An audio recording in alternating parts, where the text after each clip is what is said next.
কয়েকটি দিয়েছে। বাসুদেব ঘোষের প্রাকট্য স্থল দেখার মতো।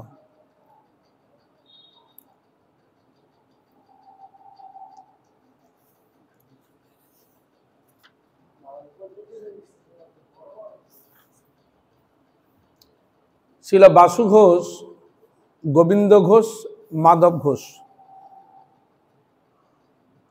ছিল গোবিন্দ ঘোষ, বাসু ঘোষ, মাধব ঘোষ, এই তিন ভাইয়ের জন্মস্থান।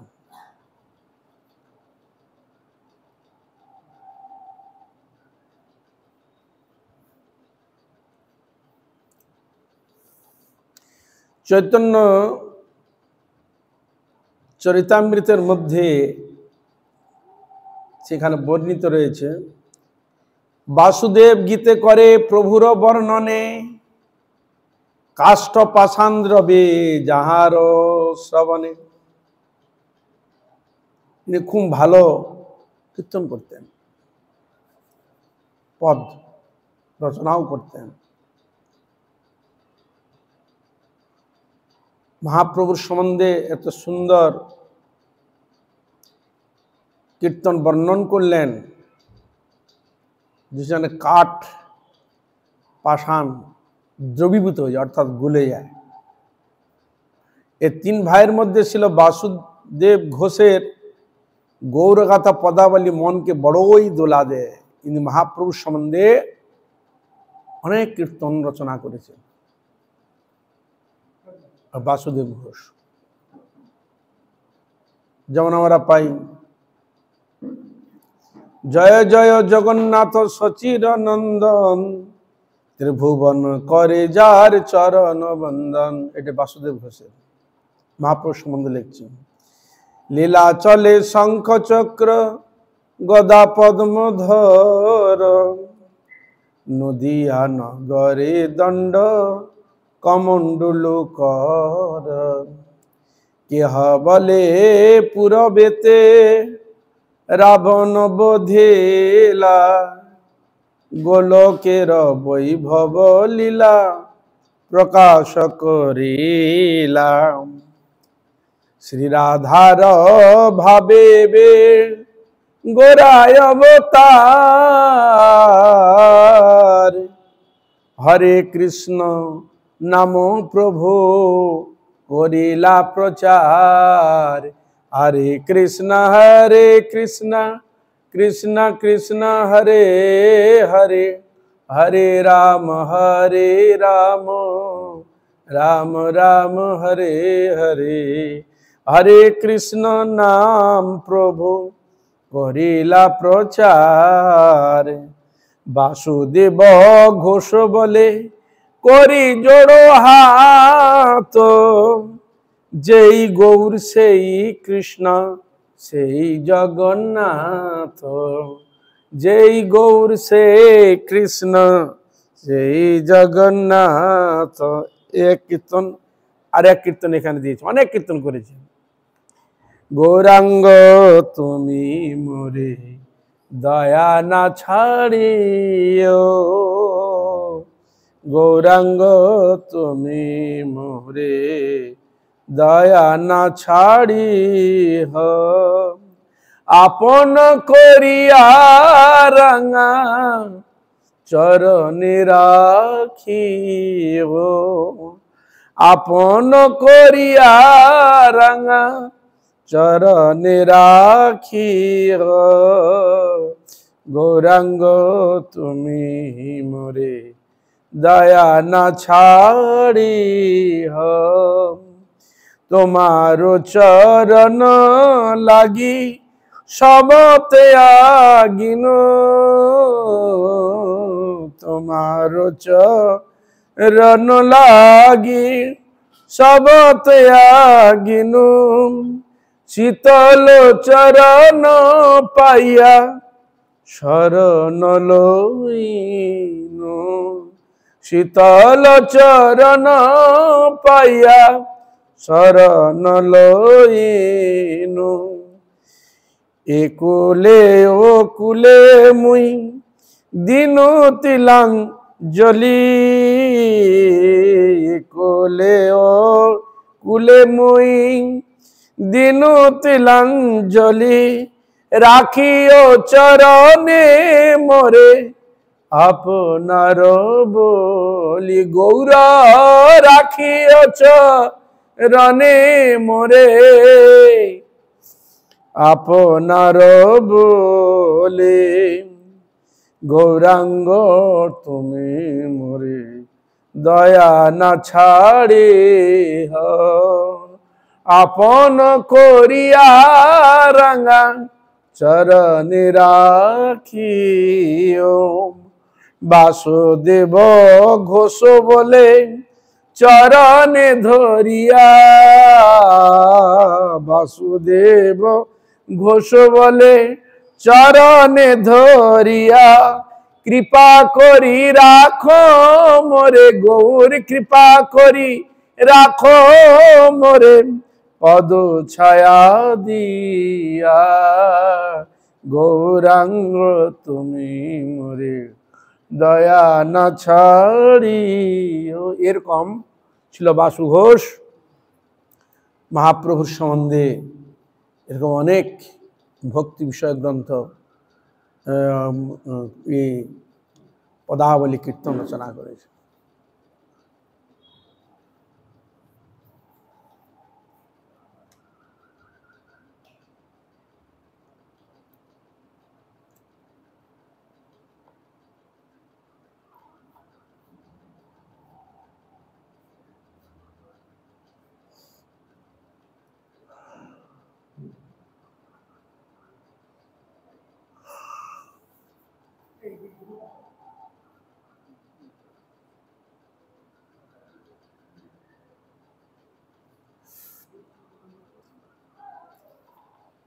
এবার এলো নপাড়া, বর্ধমান জেলায় অবস্থিত।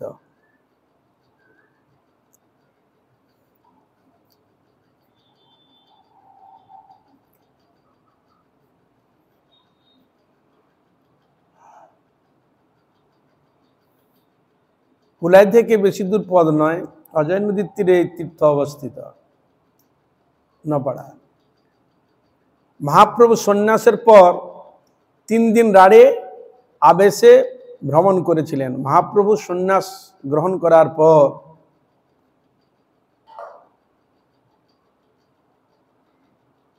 এখানে 3 দিন ভাবাবেশে ভ্রমণ করেছিলেন। এটাকে রাঢ় দেশ বলা হয়, রাঢ় দেশ। সে সময় এখানে কিছুক্ষণের জন্য বিশ্রাম করেছিলেন মহাপ্রভু।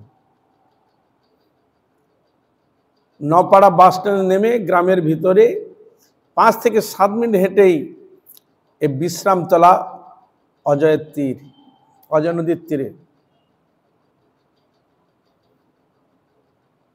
সেটা এখন বিশ্রামতলা। মহাপ্রভু যেহেতু বিশ্রাম করেছিলেন ওটা এখন বিশ্রামতলা নাম হয়েছে। বিশাল বটবৃক্ষের ছায়া বিস্তৃত, পাশে আছে অতি বৃহৎ একটি তমাল বৃক্ষ।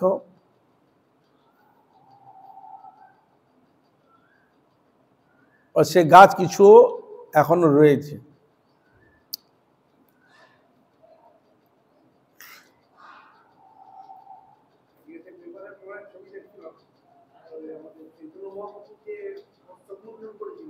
হ্যাঁ হ্যাঁ হ্যাঁ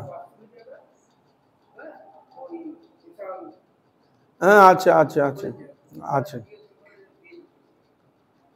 এবং কাটোয়া মাধাইতলার অধীনে এই মন্দির পরিচালিত হচ্ছে। মহাপ্রভু যখন এসেছিলেন তখন এই গ্রামে 9টি পাড়া ছিল, 9টা পাড়া। মহাপ্রভু যখন যে সময় এসেছিলেন 9টা পাড়া ছিল। ওই গ্রামটার মধ্যে 9টা পাড়া ছিল সংযোগ, ওই জন্য নাম হচ্ছে নপাড়া।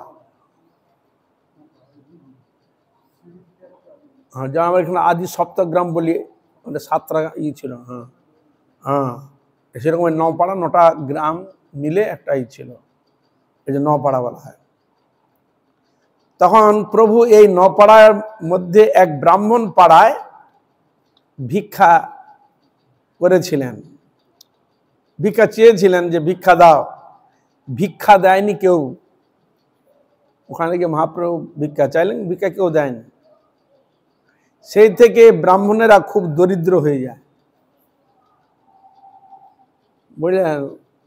মহাপ্রভু গিয়েছিলেন ভিক্ষা মাগতে, কিন্তু ভিক্ষা কেউ দেয়নি। ওখানে ওরা বলছেন মহাপ্রভু দেয়নি থেকে এই জন্য ব্রাহ্মণরা খুব দরিদ্র হয়ে যায়। তখন ছন্ন ছাড়া হয়ে দেশত্যাগী হয়ে গেছে এই গ্রামে, এখন আর কোনো ব্রাহ্মণ ঘর নেই, না, সব ধার ধার হয়ে গেছে। এ কথা শুনলাম ওই মন্দিরের পূজারীর কাছে, এই ঘটনা ওই পূজারী বললেন, ওখানে মহাপ্রভুর ইতিবৃত্ত কথা। এখানে ভিক্ষা না পেয়ে প্রভু আসেন ভান্ডার গড়িয়া গ্রামে।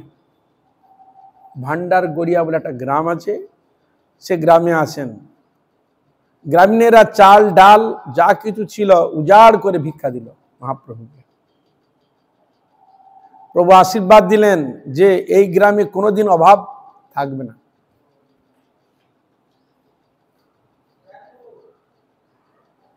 মহাপ্রভু আশীর্বাদ করে দিলেন। সাধুগুরু বৈষ্ণবের আশীর্বাদ যা তার নয়। এই গ্রামে কোনোদিন অভাব থাকবে না। গ্রামীণেরা ভান্ডার উজাড় করে ভিক্ষা দিয়েছিলেন বলে প্রভু এই গ্রামের নাম রাখেন ভান্ডার গড়িয়া। মহাপ্রভু নাম রেখেছেন, তোমার ভান্ডার কোনোদিন অভাব হবে না, নাম হচ্ছে ভান্ডার গড়িয়া।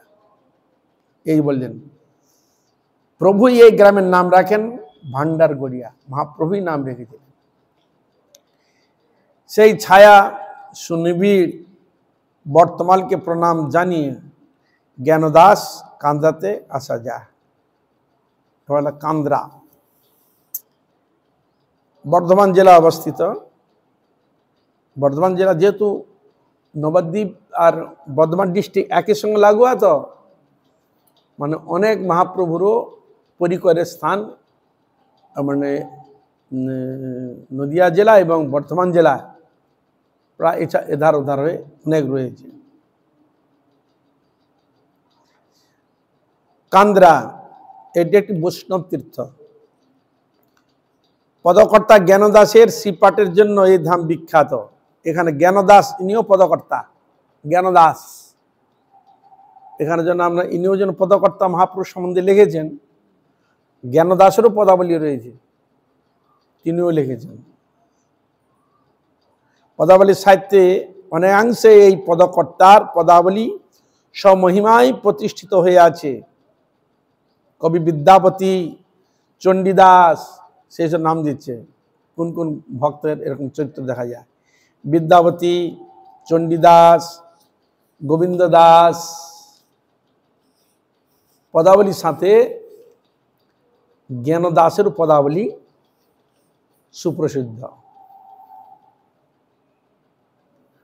কান্দ্রা বর্ধমান জেলা কেতুগ্রাম থানার অন্তর্ভুক্ত। কেতুগ্রাম আছে, কেতুগ্রাম থানা আছে। হ্যাঁ, জ্ঞানদাস 1453 শকে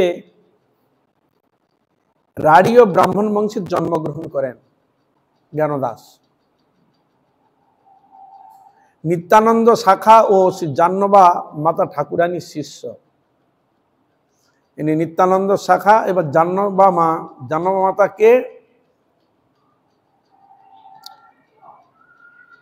নিত্যানন্দ প্রভুর শক্তি মানে স্ত্রী জাহ্নবা বসুধা। এই জাহ্নবা মা জ্ঞানদাসকে দীক্ষা প্রদান করেছিলেন। পদকর্তা সেবিত বিগ্রহ শ্রী রাধা গোবিন্দ মূর্তি জ্ঞানদাসের দৌহিত্র পরম্পরায় সেবা হচ্ছে। ওদের পরম্পরায় এখন সেবা চলছে।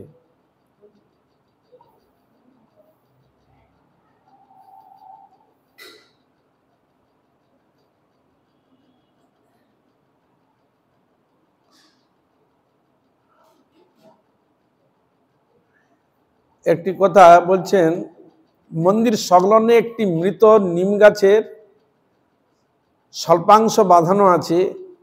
এই নিম গাছ থেকে অকালে আম পেড়ে বৈষ্ণবেরা, আচ্ছা বৈষ্ণব সাথ দিয়েছিলেন জ্ঞানদাস ঠাকুর, বুঝলেন? নিম গাছ থেকে অকালে মানে অসময়ে, নিম গাছ থেকে অকালে আম পেড়ে বৈষ্ণব সভা দিয়েছিলেন, এরকম শুনেছেন? হ্যাঁ, জানি আম গাছে আম হয়, কাঁঠাল গাছে কাঁঠাল হয়, হ্যাঁ, আর এখানে কি বিপরীত, নিম গাছে আম অসময়ে। হ্যাঁ, এই হলো অলৌকিক, বুঝতে পারছি? এই হলো হরিনাম হচ্ছে অলৌকিক, ভক্তের অলৌকিক এরকম মহিমা। সাধারণ মানুষ এগুলো অনুভব করতে পারবে, ধার কাছে যেতে পারবে? কি করে হয়, কি করে সম্ভব? মানুষ আমার মতো, আমি পারি না, ও পারে না।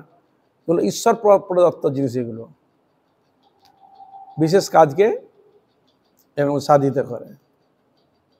বৈষ্ণবগণ গিয়েছেন, ইচ্ছা হলো বৈষ্ণবদের, বৈষ্ণব হয়তো চেয়েছিলেন যাওয়ার সময় আম, তাই নিম গাছ ছিল, নিম গাছ থেকে আম পেড়ে অকালে মানে অসময়ে বৈষ্ণব সাহেব দিয়েছিলেন জ্ঞানদাস ঠাকুর, ওই জ্ঞানদাস ঠাকুর। এই শ্রীপাঠে জাহ্নবা মা এবং বীরচন্দ্র প্রভু বিজয় করেন। নিত্যানন্দ প্রভুর স্ত্রী জাহ্নবা মা এবং বীরচন্দ্র প্রভু হচ্ছে নিত্যানন্দ প্রভুর পুত্র। বীরচন্দ্র প্রভু, নিত্যানন্দ প্রভুর পুত্র নাম হচ্ছে বীরচন্দ্র, তিনিও এসেছিলেন জাহ্নবা মায়ের সঙ্গে। প্রভু বীরচন্দ্র স্নানের সময় পুকুরের ধারে একটি পাথরের উপর বসে স্নান করতেন।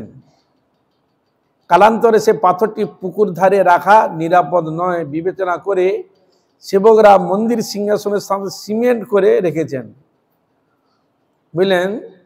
ওখানে পুকুরে স্নান করছিলেন বীরচন্দ্র প্রভু, একটি পাথর ছিল, এই পাথরে বসে স্নান করেছিলেন।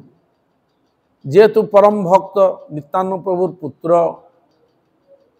হ্যাঁ, তাই বাইরে থাকলে যন্ত্রমন্ত্র নিয়ে চলে যাবে, যে ওই পাথরটা তুলে মন্দিরের উপরে এক পাশে বাঁধাই করে রেখে দিচ্ছেন স্মৃতিসৌধ রূপে, সেটা এখানে বলছেন। সিংহাসনের সাথে সিমেন্ট করে রেখেছেন, সিংহাসনের সাথে। দেখে মনে হয় দৈর্ঘ্য প্রস্থ উচ্চতা 10টা পাথরের আকৃতি।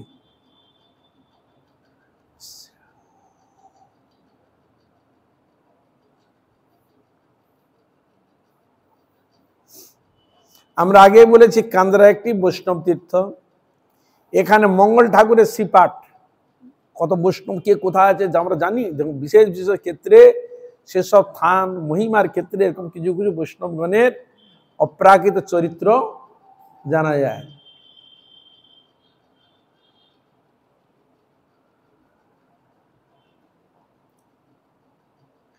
শিল গদাধর পণ্ডিত গোস্বামী তাকে দীক্ষা দেন। সে মঙ্গল ঠাকুরের শ্রীপাঠ আর শিল গদাধর পণ্ডিত গোস্বামী তাকে দীক্ষা দেন।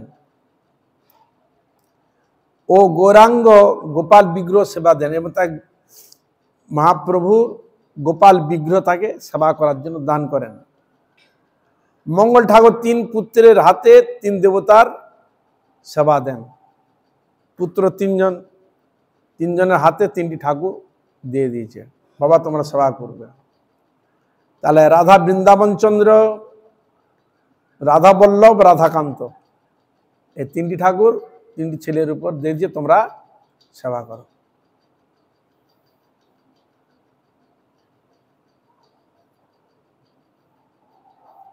আর কান্দ্রাতে মহাপ্রভু এসেছিলেন, তাকে মহাপ্রভু ডাঙ্গা বলে ফলকে লেখা আছে। মহাপ্রভু যেখানে এসেছিলেন সে জায়গাটা বলা হয় মহাপ্রভু ডাঙ্গা, শ্রী গৌরাঙ্গ মন্দির।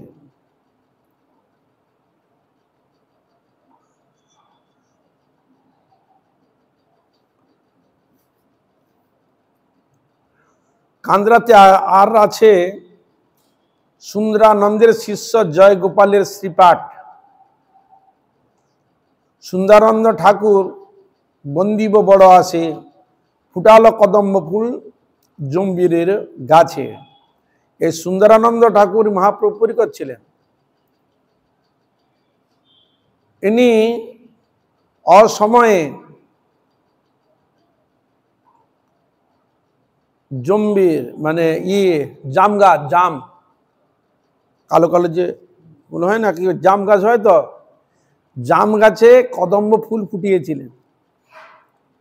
ওটা নিম গাছে আম খাবিয়েছিল শুনলেন তো, আর এখানে ওই জাম গাছে কদম ফুল ফুটিয়েছিলেন।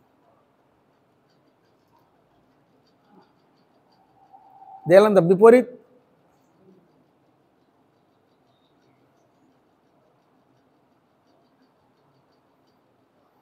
আর এক ঘটনা যেন আমরা জানতে পারি,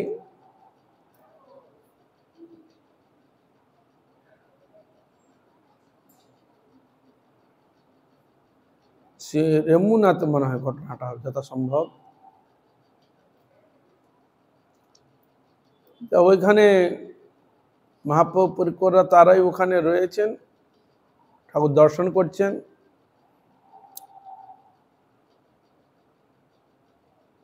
আর তখন বেশিরভাগ ঘর হতো, তখন তো পুরাহিট ফিট ছিল না, তখন ওই মাটি কেটে কেটে চ্যাপটা চ্যাপটা করে দেওয়াল তৈরি করতো। দেখেছেন ঘর তখন যেরকম পুরনো ঘরগুলো, হ্যাঁ প্রায় 1-1.5 হাত চওড়া এরকম, তখন এরকম এখনো কিছু কিছু গ্রামে আছে। হ্যাঁ, ও চাপ কেটে খুব ভালো করে ওকে তৈরি করতে হয়, বড় বড় লম্বা লম্বা থাকে, পিটে পিটে পিটে পিটে তৈরি করে এরকম 1-2 ইঞ্চি ছাড়া ছাড়া করে করে এগুলো আমরা করতে দেখেছি।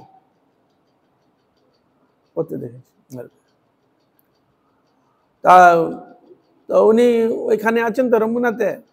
যখন সকাল হলে আমরা কি করি, ঘুম থেকে উঠে দাঁত মাজেন। তখন দাঁত কিসে মাজতো? আমরা তো মাজতো ছাই, তারপর বাবলা গাছের ডাল, তারপরে করঞ্চা গাছের ডাল, নিম গাছের ডাল, এইসব দিয়ে সাপকঞ্চা, এইসব দিয়ে আমরা দাঁত ঘষতাম। তখন তো এরকমই ছিল, তখন তো আর এরকম পেস্টের তো অতটাই ছিল না। আর ছাই, ঘুটের ছাই দিয়ে দাঁত মাজা।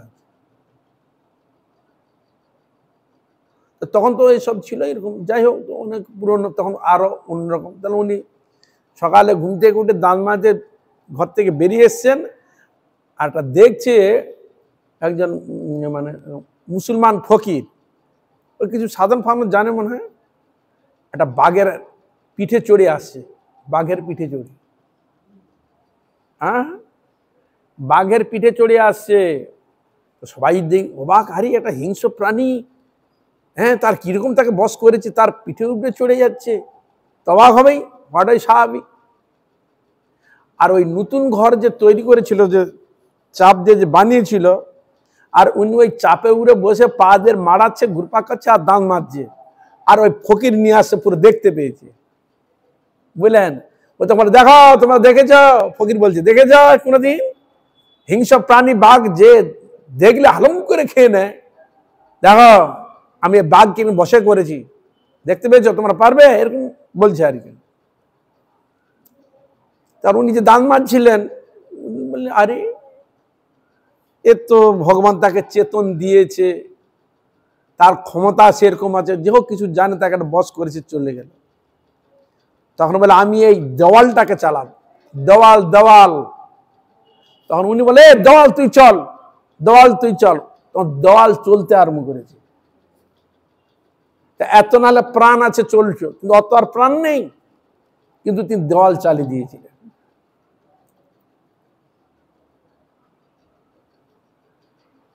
হ্যাঁ, ভক্ত মানে রসিকানন্দ হবে। তা এরকম ঘটনা অনেক দেখা যায় পরিকল্পনার মধ্যে। তাহলে এখানে আমাদের কথা না, ওইখানে যেমন নিম গাছের থেকে আম অসময়ে আম পেড়ে খাবি দিলেন, বৈষ্ণবদের দান করলেন। আর এখানে অকালে অসময়ে জাম গাছের মধ্যে কদম ফুল ফুটালো, তাহলে কি না হয়? তখন এখানে বলছেন যে ফুটালো কদম্ব ফুলে, কদম্ব ফুল জম্বুরির গাছে, জাম গাছে। তো যে ফুটালো সে কে না, পূর্বে সুদাম সখা। ইনি কে ছিল কৃষ্ণলীলায়? সুদাম সখা, সুদাম সখা, সিদাম সুদাম দাম বসুদাম, কৃষ্ণের সখা ছিল না। এ গৌর লীলায় ইনি এসেছেন সুন্দরানন্দ ঠাকুর। ইনি হচ্ছে নিত্যানন্দ প্রভু শাখা। শ্রীপাঠ হলদা, মহেশপুর, যশোহর জেলা, সুন্দরানন্দের অন্তর্ধানের পরে শ্রী গুরুদেবের পাদুকা, সিঙ্গা এবং কৃষ্ণরায় মন্দির প্রতিষ্ঠিত করেন। মানে পাদুকা এবং সিঙ্গা, তখন সিঙ্গা বাজাতো, আর ঠাকুর হচ্ছে কৃষ্ণ রায়, মন্দির প্রতিষ্ঠা করেন। ওই মন্দিরে এখন ওই পাদুকা সিঙ্গা রয়েছে।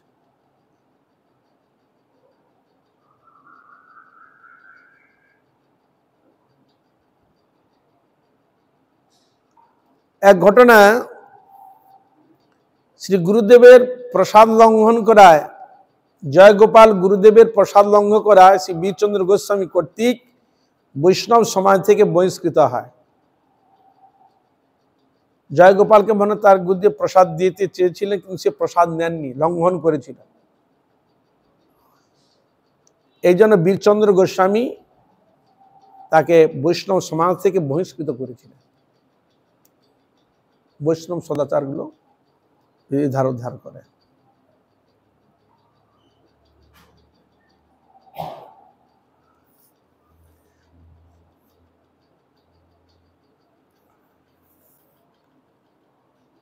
বর্ধমান জেলায় অবস্থিত পিয়ারি নগর, নাম শুনেছেন? পিয়ারি নগর, শ্রী নকুল ব্রহ্মচারী শ্রীপাঠ। নকুল ব্রহ্মচারী মহাপ্রভু পরিকর ছিল। ব্যান্ডেল কাটোয়ার লাইনে ধাত্রীগ্রাম রেল স্টেশনে নেমে কালনাগামী বাসে কালীতলা নন্দগ্রামে নামতে হবে।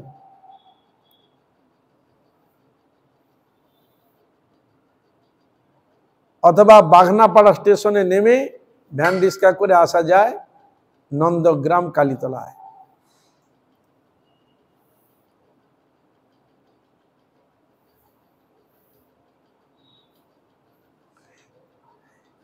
সেখানে বলছেন শ্রীমান চৈতন্য মহাপ্রভু একটি বৃক্ষতলে বিশ্রাম করেছিলেন, আর মন্দিরে নিতাই গৌরের প্রাণবন্ত সেবা আর নাটুয়া বেশে গৌর মূর্তি, নাটুয়া মানে নৃত্য করছেন মহাপ্রভু, এরকম মূর্তি ওখানে সেবিত হচ্ছেন। আর সমস্ত চিহ্নযুক্ত এক নৃসিংহ শিলা রয়েছে, নৃসিংহ শিলা, যেরকম শালগ্রাম শিলা হয় সেরকম শালগ্রামের নাম হচ্ছে নৃসিংহ শিলা, সেবিত হচ্ছে। আর এই নকুল ব্রহ্মচারীর দেহে মহাপ্রভু আবেশ হতো। এই নকুল ব্রহ্মচারীর দেহে মহাপ্রভু আবিষ্ট হতেন, বুঝলেন? হৃদয়ের মধ্যে যেমন হৃদয় চৈতন্য নাম কেন হলো না, হৃদয়ের মধ্যে নিতাই গৌর প্রবেশ করেছে, হৃদয় চৈতন্য। আর এখানে নকুল ব্রহ্মচারীর হৃদয়ের মধ্যে মহাপ্রভু আবিষ্ট হয়েছিলেন। এর রহস্য এখানে বলবে। কি ঘটনা?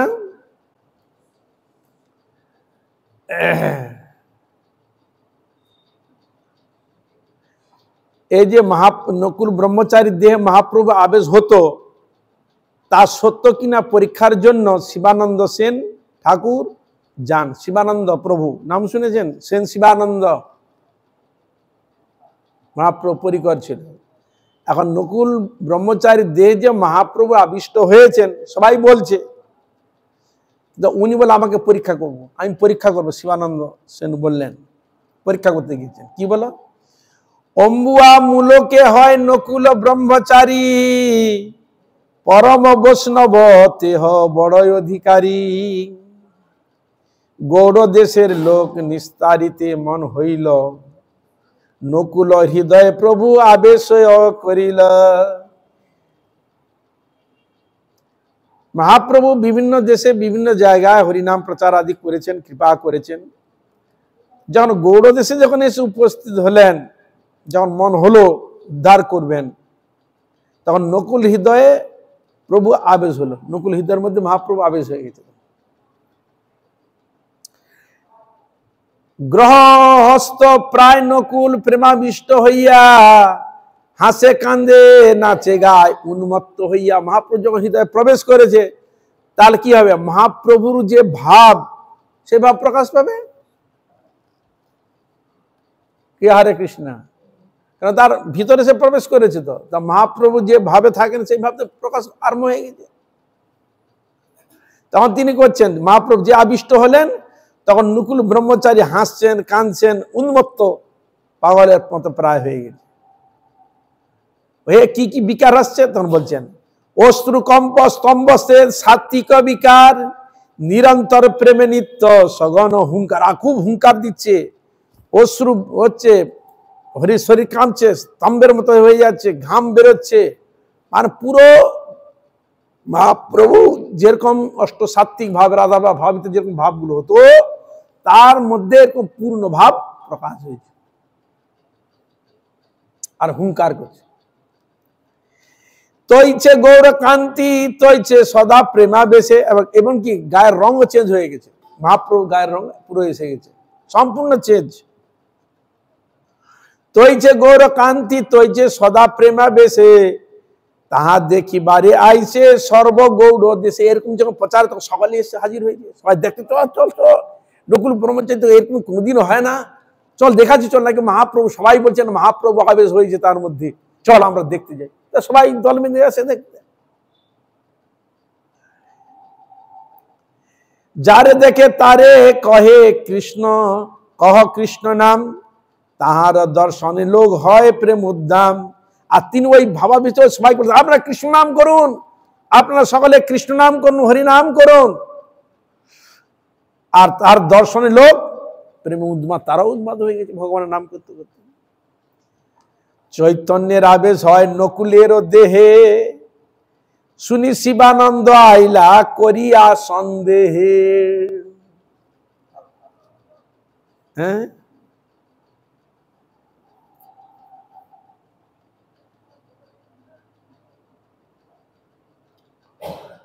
তা এরকম যখন হলো, তখন বললেন যে তাহলে আপনি যদি সত্যি মহাপ্রভু হন, তাহলে আমি কি মন্ত্র জপ করি, আমার অভ্যাস কোন মন্ত্র আমি জপ করি, তাহলে আমি নিশ্চয়ই বলে দিতে পারি। তাহলে বুঝবো মহাপ্রভু ভর হয়েছে। মানে যেটা গোপনীয় ছয়, মহাপ্রভু ছাড়া কেউ জানে না। আমি কি মন্ত্র জপ করি যদি বলে দিতে পারো, তাহলে বলবো যে মহাপ্রভু। কিন্তু তিনি তাকে বলে দিয়েছিলেন, বলে এই মন্ত্র জপ করো, আমাকে বিশ্বাস করছি না, এই মন্ত্র জপ করো। তখন তিনি আলিঙ্গন করেছেন। তার ভুল ভ্রান্তি হয়তো স্বাভাবিক হতেই পারে, পরীক্ষাও হয়ে গেল, আর বলেও দিলেন সবকিছু। হ্যাঁ, যেন মহাপ্রভু সন্ন্যায় নিয়েছিলেন, অনেক ছলে বলে কৌশল করতে আরম্ভ করলো কেশব ভারতী। অল্প তোমার বয়স, এই তোমার স্ত্রী রয়েছে, দম্পতি, আর মা রয়েছে, আর কেউ নেই, দেখভাল করবে কে? এই অল্প বয়সে সন্ন্যাস নিবে তুমি? মানে তিনি সহজে দিতে চাচ্ছেন না। তাকে ছলে বলে চেষ্টা করে, সময় নাই, ভুলে গেছি, মুখ করছি, নানা রকম দিনে ইচ্ছা বলে না, আমি নেবো। ছলে বলে আর পাঠিয়ে দিলে দাও, তার খৌরও করতে হবে, হতে হবে। পাঠিয়েছে নাপি, মধু নাপিত, সে তো সহজে মানে পয়সা ছাড়া ই করবে না, তোর কাছে তো অর্থ নেই, ও নাও বলবে, ও করবে না, অনেক দিয়ে করেছিল। কিন্তু যে দাদা হোক, মহাপ্রভুর ইচ্ছা হলো, যা হোক উনি দেখলেন, দেখি হয় কিন্তু দেখলো সত্যি সত্যি মধুনাপ তো করতে চায় না, কিন্তু তিনি করেই দিল। আর সেদিন থেকে বললো আমি আয় থেকে আর আমি ও খোর কার্য আর এইসব আর খুর আর ধরবো না। আর ধরেনি মধুনাপিত, ওই ভাবে ভাবাবিত হয়ে গেছিল মহাপ্রভু। ওই সেই মহাপ্রভু কেশ সমাধি এখনো আছে, কেশ সমাধি, কেশ মানে চুল কাটোয়াতে। এরকম যখন যাও মহাপ্রভু স্নান খোর কার্য সবকিছু হয়ে গেলেন, যাবার বললে আমার তো আবার সন্ন্যাস মন্ত্র তো মনে নাই, ভুলে গেছি আমি। হ্যাঁ, ও তখন বলে আমি স্বপ্নে একটা মন্ত্র পেয়েছিলাম, দেখুন দিয়ে মন্ত্র কিনা। এটা মহাপ্রভু তাকে শুনিয়ে দিলেন কানে। হ্যাঁ, বলে হ্যাঁ হয় হয় হয় হয়। তখন তিনি মন্ত্র দিলেন। তাহলে মন্ত্র কে দিল? উনি উনাকে কৃপা করলেন, আবার কৃপা ফিরে এসে গেল। নিতাই গৌর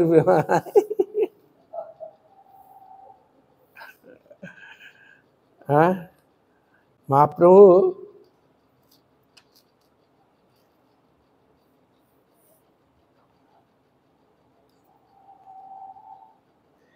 এটা চৈতন্য চরিতামৃত অন্তলীলা, এই আপনার নকুল ব্রহ্মচারীর মধ্যে হৃদয় যে প্রবেশ করেছিলেন এই বিষয়ে বর্ণিত রয়েছে। তাই ব্রহ্মচারী সমাধিস্থলে ও শ্রীমন্দিরে বেশ দর্শন সমস্ত জীবনে স্মৃতিচারণ হয়ে থাকবে। উনার ওইখানেই ওনার সমাধি মন্দির রয়েছে। মহাপ্রভু সব পরিকরের ওদের সব রয়েছে, ওসব দেখতে গেলে খুঁটি নাটিয়ে যেতে হবে, ই করতে হবে, করলে জিনিসগুলো পাওয়া যায়, নাহলে পাওয়া যাবে। তবু তো এইসব ইনারা গিয়েছিলেন বলে তবু তো অনেক কিছু সংগ্রহ করে নিয়ে এসছেন। লোকমুখে অনেক কিছু জানাও যায়। আর এতে দ্বারকায় দেখলাম রুক্মিণী মন্দির রয়েছে, রুক্মিণী মন্দির, ওখানে অনেক কিছু মানে লোকমুখে যে অনেক কিছু জিনিস ইতিহাস জানতে পারা যায়, কিন্তু ওখানে যে পূজারি বেটা ওগুলো একদম প্রকাশ করে না। ও করলে অনেকে জানতো অনেক কিছু জিনিস, এগুলো প্রকাশ করে না সহজ। গ্রন্থ হয়ে যাবে যেসব জায়গা আছে না, অনেক মহিমা তার আছে। ওখানে বলেছিল ওরা অনেক কিছু বলে, আপনি একটা গ্রন্থে লিখুন, লিখতে যায় না। পয়সার অভাব, কোনো কিছুর অভাব নেই।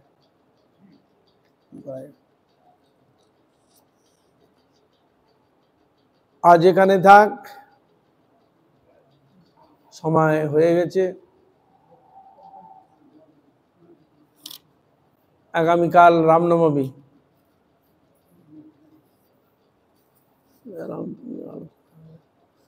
খালে রহিলা গ্রন্থ অমৃত লারি। হরে রাম রাম রাম হরে হরে, হরে কৃষ্ণ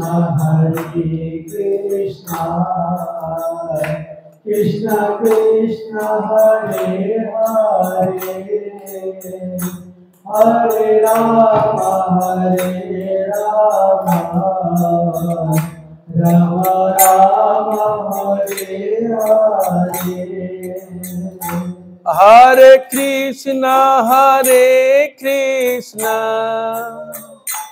কৃষ্ণ কৃষ্ণ হরে হরে, হরে রাম রাম রাম হরে হরে। হরে কৃষ্ণ কৃষ্ণ কৃষ্ণ হরে হরে, হরে রাম রাম রাম হরে হরে। हरे Krishna Krishna Krishna Hare Hare, Hare Rama,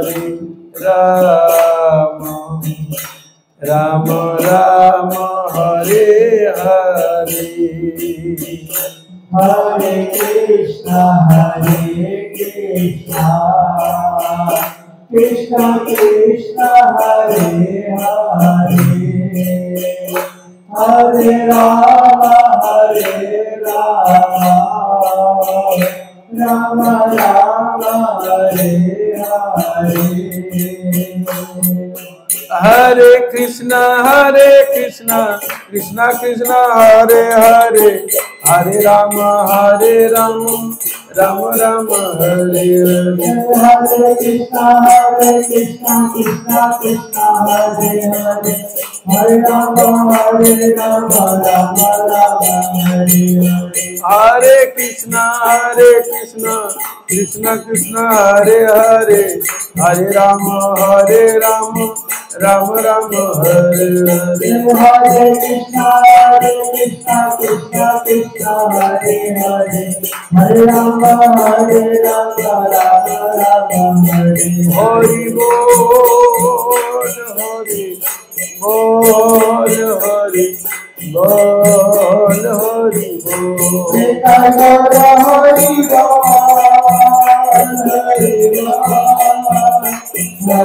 Bol, Hari